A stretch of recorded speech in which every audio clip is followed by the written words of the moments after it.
إلهي لست للفي. بسم الله الرحمن الرحيم. قال المصنف رحمه الله تعالى ونفعنا بعلومنا في الدارين آمين يا rabbal alamin. Pengajian kitab turas kita penawar bagi hati. Kita masih bicara berkenaan dengan sepotong hadis Nabi kita Muhammad sallallahu alaihi wasallam. Jadi hadisnya yang kita dah bahas dulu, kata inna nazara ila mahasinil mar'ati sahmun, kamakal, ibaratnya sampai ke akhir hadisnya tasurruhu. Jadi terjemahan yang kita duk bahas pada bulan lepas ialah kena kepadanya bahawasanya memandang kepada tempat elok perempuan itu adalah apa dia, seperti anak panah yang beracun. Jadi ibarat kata anak panah daripada anak panah iblis. Jadi kadang-kadang yang istilah katanya anak panah ni ada hak bahaya, ada yang tidak bahaya. Tapi ada juga hak bahaya sangat, ada juga bahaya sederhana, ataupun bahaya tak melampau istilah dia. Jadi hadis tu yang asal usulnya, jika siapa yang boleh elak, boleh melihara, boleh jaga daripada berkaitan dengan anak panah iblis. Seumpamanya kita tengok kat mana kepada perempuan yang bentuknya cantik, lawa, itu racun. Tengok perempuan tu seperti anak panah sahaja, kita ambil ibarat dia. Apabila cantik ada racun. Buat dia, kalau kita tak tengok perempuan, bermakna kita tak tengok anak panah. Apabila kita tengok perempuan, seumpama tengok anak panah. Apabila tengok lawa di perempuan itu adalah racun. Tu buat bandingan seumpamanya. Jadi bahaya kat situ, bahaya. Siapa yang boleh jaga, siapa yang boleh melihara, orang ni Allah Ta'ala bagi dia tu mengerjakan amal ibadat rasanya sedap. Ni kita dah bahas ni bulan lepas, betul? Rasanya sedap. Sedap tak cukup sedap. Jadi menyukakan ia, dia suka lagi. Jadi setengah-setengah kalau kita buat bandingan dengan makanan. Ada ke tak makanan yang sedap? Ada tak? Tapi ada ke tidak makanan sedap tu tapi kita tak nak makan? Ada ke tak? Contoh. Makanan sedap tapi kita tak nak makan. Makna kata tak suka lah. Jadi ulama buat bandingan hadis ni juga, ibarat katanya apa dia? Buat amal ibadat sedap tapi tak suka. Bermaknanya ada dalam makanan di segi makanan itu, ada kalau makanan sedap tapi tak suka. Ada juga makanan sedap tapi suka. Selera. Kalau bab selera tu lain. Suka tu lain. Manis tu lain. Dia kita ibarat seumpamanya macam tu. Jadi kalaulah kata siapa-siapa yang boleh jaga, Allah Ta'ala bagi dia buat amal ibadat dengan apa dia? Lazat, sedap, manis. Apabila lazat, sedap, manis, Allah Ta'ala bagi dia suka lagi buat amal ibadat. Maksudnya apabila dah buat dah, dia nak buat lagi. Itu makna suka. Hak tak suka macam mana? Dia makan dah sekali, maksudnya dia makan makanan yang sedap, selepas tu tak nak makan dah. Orang tanya dia sedap ke tak? Sedap. Lepas tu nak makan lagi tak? Tak nak dah. Tetapi ibarat macam tu, makanan tu sedap tetapi tak suka. Nampak tak? Ibarat kat apa dia? Dia bukan tak sedap. Makna kata dia tak nak. Atas dasar dia tak suka. Sedap tu sedap. Sedap tu di mana? Saya nak tanya. Apabila timbul soalan, kita kupas lah tak? Bukan makna kata dia tak sedap. Sedap di mana kalau makan ni? Ha? Sedap di lidah. Nampak tak? Lepas tu tadi apa dia? Tak rasa. Betul tak? Apabila tak rasa, dia tak rasa di mana? Di lidah juga tak? Lepas tu nak lalui sedap itu, rasa dengan lidah. Betul. Lepas tu rasa dengan lidah tu, hak zahir ke batin?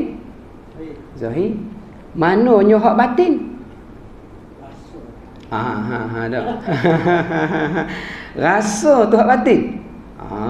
Mana tempat rasa tu? Di manakah tempat rasa katanya sedap tu? Kalau ikut zahir tu lidah. Tapi tempat batin tu kat mana? Ialah kena kepada hati tu. Nampak tak? Hati tu ibarat katanya tempat rasa yang asal. Makna mau, kehendak, minat. Dia makan tadi, makanan sedap, dia rasa Allah sedap, sungguh sedap. Tapi hati selepas pada tu dia tak nak buat lagi dah. Kenapanya? Sebab dia rasanya tak nak dah. Sebab apa dia? Dia tak suka benda tu, tetapi sedap. Hati tak suka. Nampak tak rupa dia?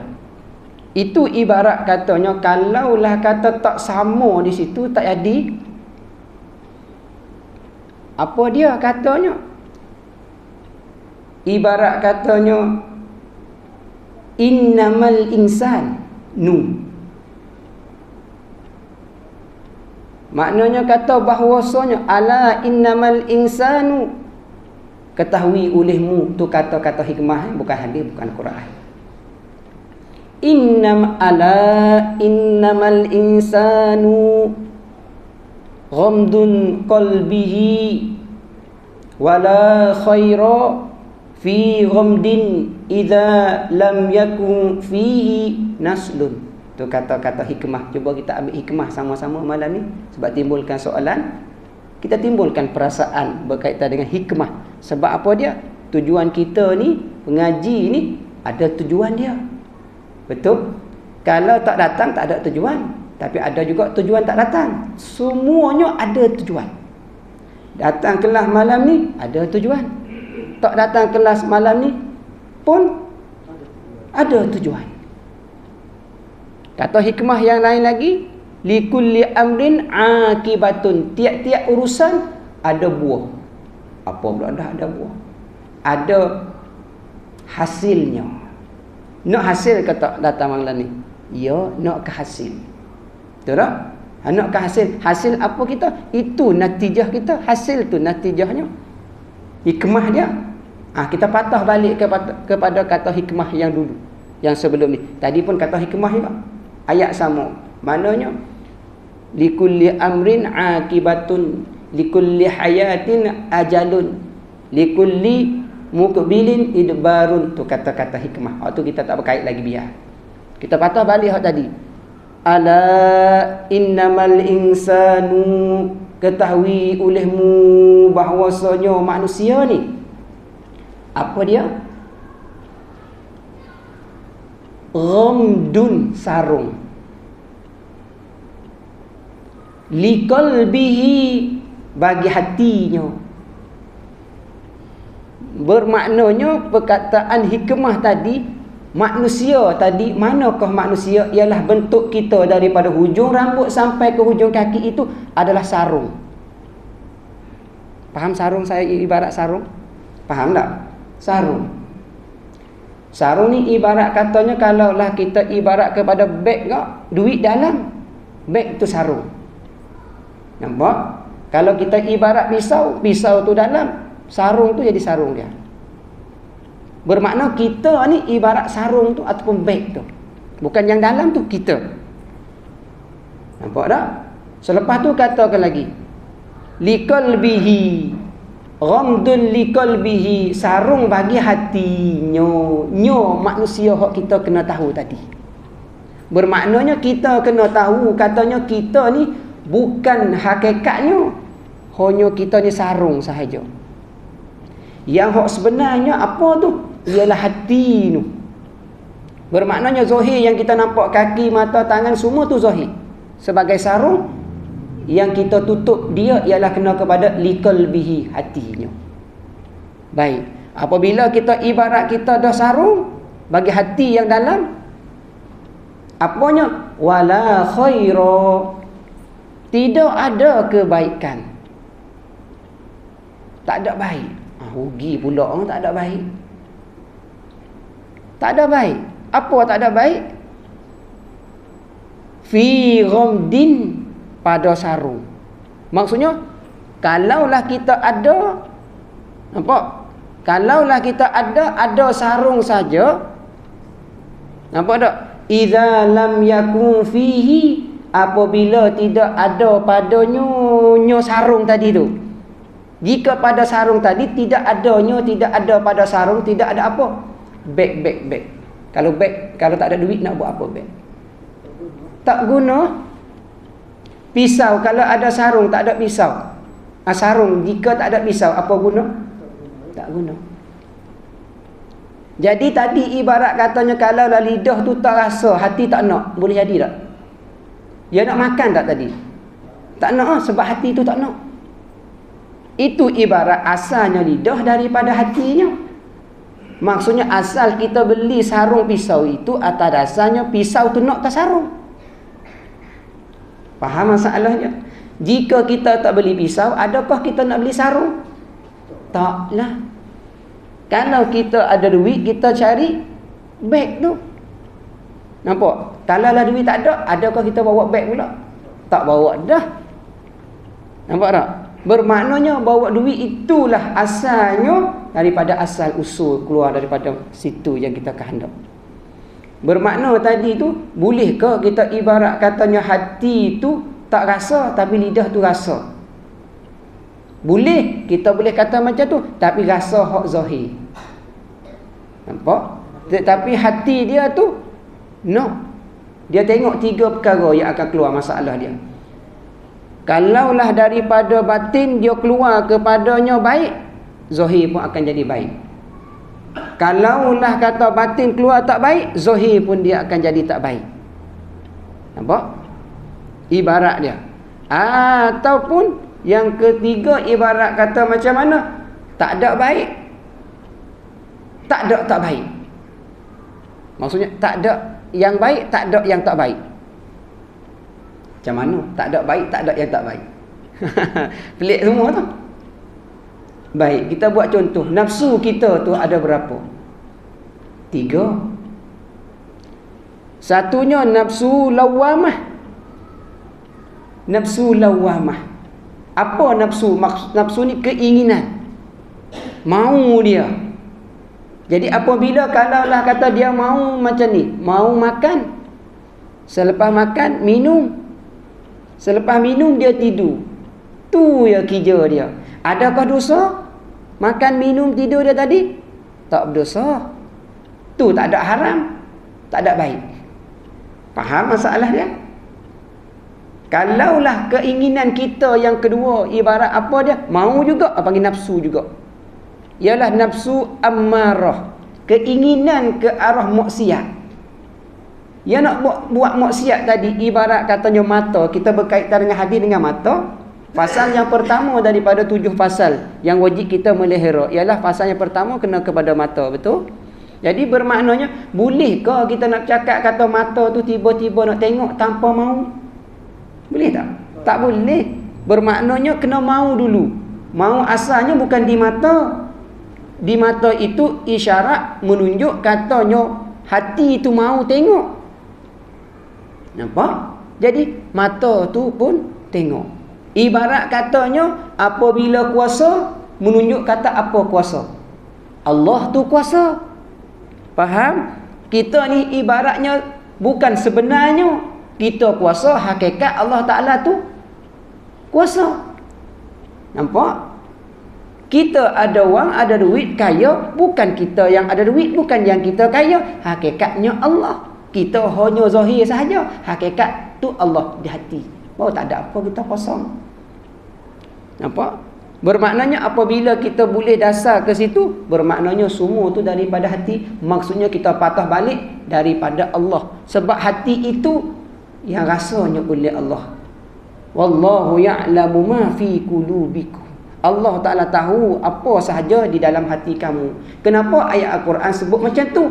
Sebab Allah Ta'ala bagi rasa dalam hati. Bukan fikir. Fikir lain. Nampak tak tu? Bermaknanya kita rasa nak makan tu, Allah Ta'ala bagi rasa nak makan. Pas kalau lah Tuhan tarik balik rasa tu, tak nak makan dah. Maknanya makan ruhani, ilmu fardu ain. Siapa yang tak ada rasa nak hadir kelas berkenaan dengan fardu ain, bermaknanya Allah Subhanahu wa taala sudah tarik rasa nikmat tadi tu. Nikmat apa dia? Nak ke ilmu fardu ain. Nauzubillah. Waktu takut. Nampak tak? Sebab apa dia Allah Ta'ala tarik ke arah tu? Sebab dia tuju ke arah maksiat. Apabila dia tuju ke arah maksiat, dia nak jalan tu Tuhan bagi. Sebab Tuhan kata awal-awal dah, Ar-Rahman iaitu murah. Nak jalan mana? Tuhan kata nak jalan baik, aku bagi jalan baik. Kalaulah kamu nak jalan tak baik, aku bagi jalan yang tak baik. Tu kata Allah Ta'ala murah tu. Jika orang tu juga dia kehendak kepada jalan maksiat, tapi Tuhan sayang kepada dia, Tuhan tak bagi jalan tu. Walaupun dia kehendak macam mana sekalipun, jika Tuhan tak izin, tanda dah tu masuk dalam sifat Ar-Rahim oleh Allah Ta'ala. Kasih sayang daripada Allah. Tu masuk terpilih tu. Bermaknanya hari ni walaupun ujian, halangan macam-macam, nak keluar daripada rumah tadi, nampak perempuan cantik. Tapi hati itu walaupun jauh dengan masjid, rasa dekat. Nampak tak? Bermakna mata tu tertengok ataupun tengoknya, sekali tengok rasanya mata walaupun tengok perempuan yang lawa, yang cantik, rasa jauh walaupun dekat.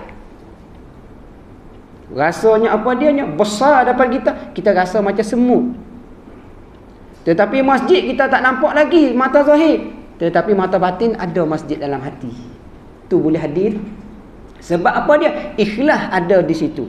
Kebersihan ada di situ. Nampak rupa dia? Tu seumpama ibarat macam tu. Bermaknanya jika dia tu tak kehendak, tak ada. Tu semua tu daripada hati. Maksudnya tadi kita patah balik kepadanya apa dia? Idza lam yakun fihi naslun. Maksudnya jika badan kita, bentuk kita, rupa yang zahir kita, idza lam yakun fi, jika tidak ada padanya, pada apa dia? Manusia sarung tadi tu, ibaratnya naslun, tak ada senjata. Nampak? Apa guna kalau sarung tak ada senjata? Maksudnya apa guna kita hidup ni tak ada hati? Nampak tak? Apa guna maksudnya kita hidup tak ada perasaan dengan Allah Subhanahu wa taala yang telah memberikan segala nikmat-nikmatnya? Tak guna. Itu Allah Taala tarikkan rasanya. Sebab kita tak nak ke arah situ. Nampak tak rupa dia tu? Itulah kita ibaratnya seumpama macam tu. Nampak?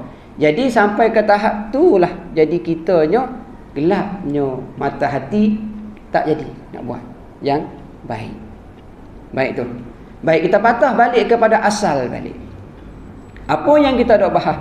Allah Ta'ala bagi seseorang yang boleh meninggalkan pandangan yang cantik pada di segi perempuan yang lawa tadi tu, siapa boleh melihara? Seolah kata dia boleh elak daripada anak panah yang tajam yang diletaknya racun oleh seorang, maksudnya iblis tadi. Maksudnya kalau iblis tembak, faham maksud dia? Kalaulah kata kita sebagai kijang, kalau orang buru kita, orang pakai apa dia zaman dulu? Panah, betul. Betul tak? Bila panah kita, kita boleh elak. Itu makna selamat. Maksudnya racun ibarat katanya apabila Allah Ta'ala hadirkan seorang perempuan yang lawa, yang cantik, kita boleh elak, bermakna boleh elak seperti anak panah yang racun tadi. Nampak tak? Seumpama dia macam tu. Nampak rupa dia tu? Tu dia. Apabila siapa yang boleh elak macam tu, itulah jawab katanya dia rasa suka nak buat amal ibadat. Rasa suka buat amal ibadat. Benda tu sedap dah. Nampak? Tapi ada juga orang yang makan tu sedap tapi dia tak suka buat. Ada ke tak?